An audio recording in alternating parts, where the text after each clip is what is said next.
Hello collectors, and welcome to my review of the Ultra Act Cross S.H.Figuarts Ultraman. This crossover between the two figure brands from Bandai brings us one of the first action figures of this rather obscure and pint-sized Ultraman. And as we all know, the first attempt at anything is always the best. Or not. Many have mixed viewpoints on this figure, so let's give it a look to see whether or not it's worth adding into your collection. Okay, let's get one thing clear right off the bat. This figure is a prime example of putting forth 100% effort, or approximately 100%, and getting roughly 50% back. The sculpt is phenomenal with a bunch of little details here and there. And let's face it, this is an entirely unique sculpt. No reuse from older Ultras.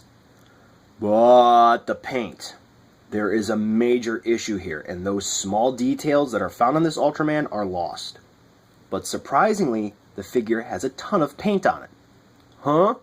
You'll see what I mean. So, from the shoulders up, lots of cool details on this futuristic, not comic book hero at all Ultraman. Where the mouth would be, there are lots of little divots, and also, the side of the head has a ton of cool detailing too. Here's a look at the main body where, again, a ton of small details can be found. The translucent blue of the color timer is nicely done, and it's a shame he doesn't come with a red one. Arms look great, and some nice red paint can be found there. Paint detail's nice. Here's a closer look at Ultraman's back, where you can see there's a ton of small details and divots and ridges here and there on the suit. Which, again, the sculpt detail is great, but it's very hard to make out. The legs. Oh yeah, great sculpt. No sarcasm there, because as you can sort of see here when I twist the leg out of the way, this inner part here where the thigh connects to the hip, it actually has sculpt detailing, which is not something you would necessarily expect on a figure like this. And finally, the lower part of the legs where you can see it kind of looks like he's wearing boots, which is a nice touch, and for the overall aesthetic of this Ultraman, it's great. And you can even see the knees here, the back of them. Sculpt detail is pretty bitchin'. Now, why do I keep saying detail, detail, detail like a buzzword?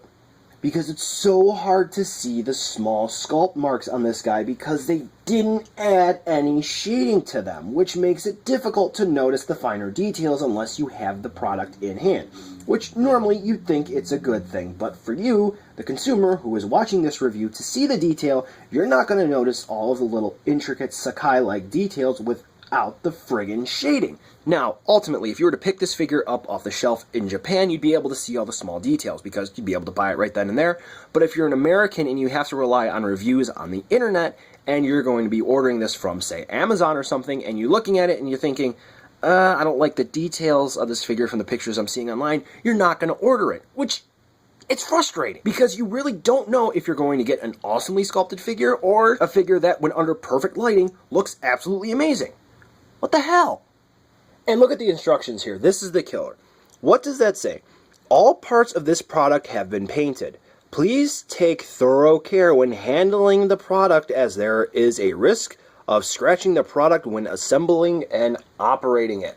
Now, I've pulled the instructions to other figures out, and I've looked over them, and I've never come across a line as obvious or as blatant as this. It tells you to be careful or you'll damage it. Now, that makes sense, but right out of the box, the damn thing had paint issues. It was just chipping and flaking into my hand. You can check my unboxing video to see that.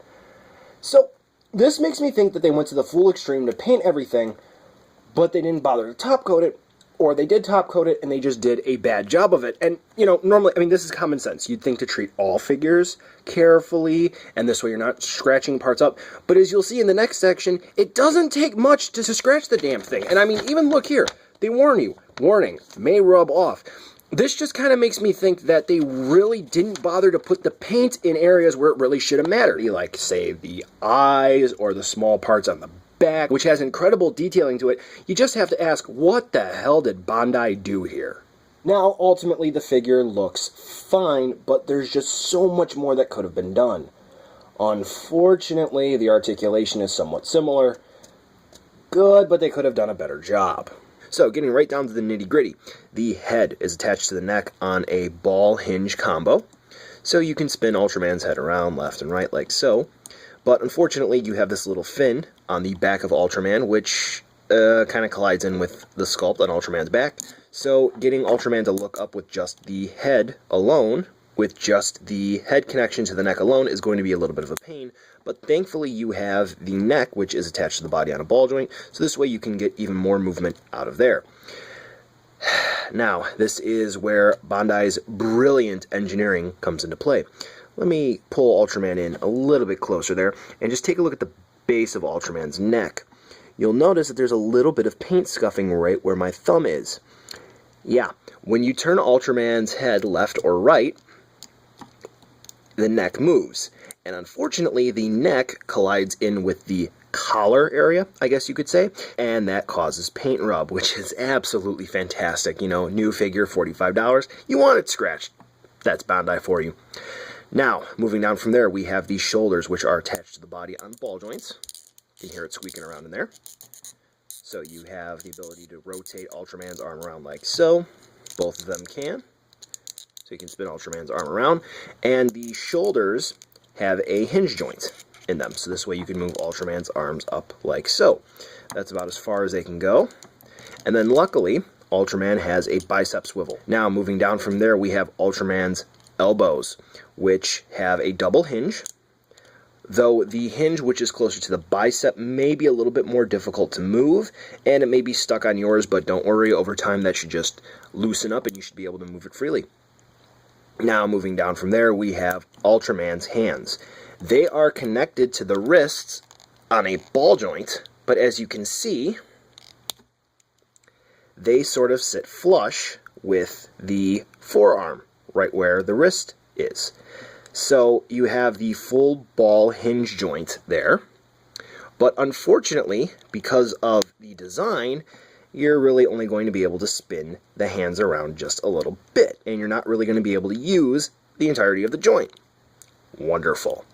Now, when we get to the ab crunch of this Ultraman, once again, disappointment is the name of the game, because as you'll see, this part here of Ultraman, it kind of blocks him from going down. So that's about as far forward as he can lean with the ab crunch, and leaning back is a no-go. Why? I don't know. That's just how Bandai decided to engineer him. But luckily, turning left and right at the ab crunch is definitely a possibility, but it is a little bit sticky, as you can tell, because it's hard to move around.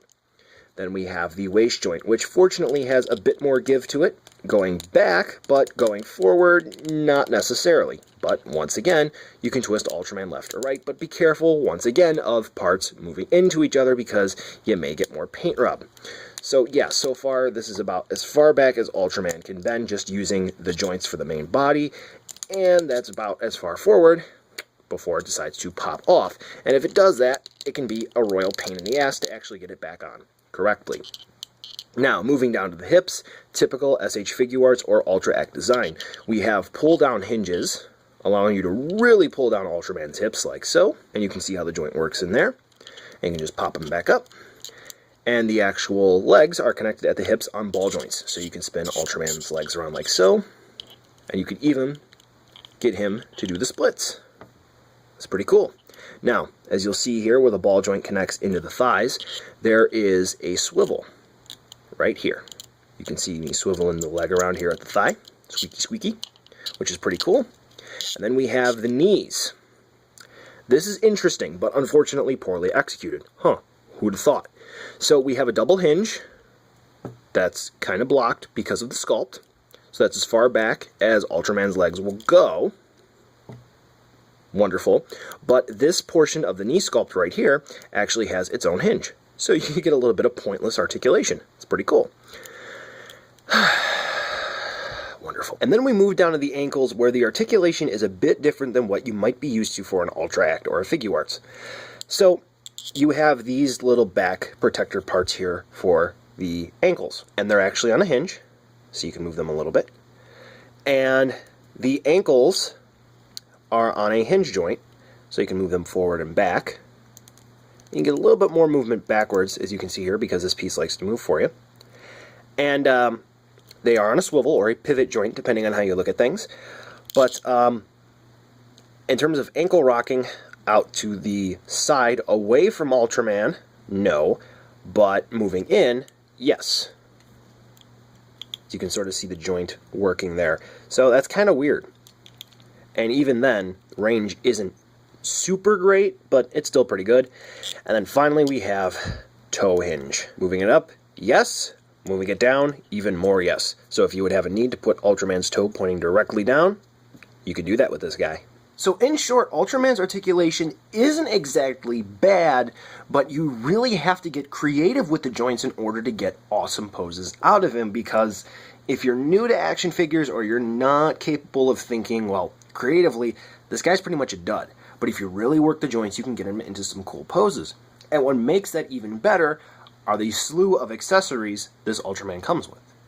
And first up for the accessories would be the hand parts. And to swap the hand parts out, all you have to do is just grab the currently attached hands onto Ultraman and pull nice and slow but steady, so this way you can pop the hands off without damaging the wrist joints, because again, look how small they are. And we get two sets of hand parts with this Ultraman. We get one set of hands, which is for use when he's going to fire his Specium Ray. And we get another set of hands which are more so splayed out, so this way Ultraman can grapple with some of your other figures.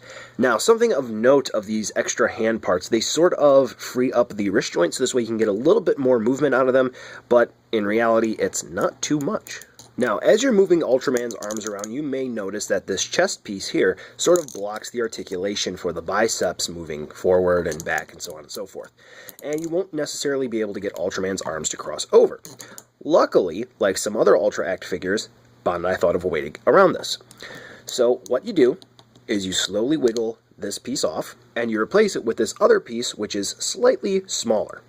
As you can see here, the size is only slightly different, but it does improve the articulation just a little bit. So all you do is you just slide that on in place of the old chest piece, and then Ultraman's arms can get closer together, like so, in front of his chest. So if you really want Ultraman to fire that Kamehameha, you can do that. Those familiar with this Ultraman will know he has the light swords which pop out of his forearms. And luckily, Bandai did include these as different effect parts. So, to put them on, you first have to take the currently attached part here and just slowly wiggle it off, like that. And you'll notice there are holes right there on his arm. All you have to do is line it up with the effect part and just slowly work it in the correct way. And now, Ultraman is ready to slice some guys up. Now, unfortunately, this is the only version of the light sword that we get for this Ultraman. We don't get anything that has sort of like a trail behind it, which is sad, and they did show that in the promotional pictures. I know it was a Photoshop effect, but that is definitely something that would have been nice to have with this figure. Fortunately, though, in terms of effects, we do get one more. And in order to use that other effect part, you have to switch out the little light sword thing on his forearm. And you get this extra piece here, which has a little notch in it. I wonder what that could be for. But anyway, all you have to do is just pop that in. And now, Ultraman is ready to use his version of the Specium Ray. Ooh, it's very spiky and it's very chaotic. I really like this one, but unfortunately it is rather small. It looks more like a burst than it does an actual beam attack. But anyway, to pop this in, all you have to do is find the little divots on the forearm, and then work them in ever so carefully, the correct way, mind you. And then once you do, there we go. Now this Ultraman's ready to fire off an attack. Pretty sweet. So this Ultraman comes with all of the essentials to make a nice, solid display piece. Sure, he could come with some more, say, effect parts or whatnot, but at the end of the day, considering the new sculpt, it's acceptable. Now, those familiar with the Ultraman manga will know that this Ultraman is small. Really small. So by technicality, it doesn't really scale with anything else previously released in the Ultra Act line or even in the other lines like S.H. Monster Arts. But just so you can see how big the figure is, here he is alongside some of NECA's Jaegers.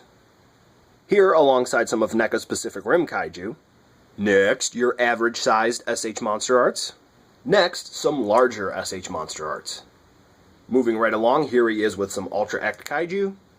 And finally, alongside some Ultra Act Ultras. As you can clearly tell, this Ultraman is about the size of your average Ultra Act Ultra, just a little bit smaller. So, buy it now, skip it, or wait for a deal. Well, this is a tough one.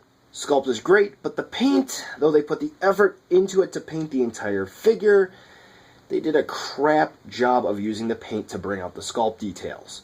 Blah, blah, blah, blah, blah, blah, blah, prototype and lighting, it doesn't matter. This is the final product we're talking about here. And added to that, you can't move the damn thing or swap out accessories for fear of paint damage or actually damaging the joints themselves. Because with the hands, I'm afraid of every time I swap them out, I'm actually going to break the wrist joints. Now, most joints on this Ultraman don't have a full range of movement. You can take any other Ultra Act or Figuarts and compare the two, and you'll see it's not perfect. But even then, the range we do have, along with some creativity, the joints can be used effectively. This figure is indeed fun, but don't believe for a second this figure is flawless. In the end, Bandai did drop the ball on this one, but not so hard that you wouldn't be able to enjoy it. If you're a fan of the manga design of Ultraman, then by all means, Shinjiro here will be absolutely essential to your collection, but otherwise, you're going to be okay without this one.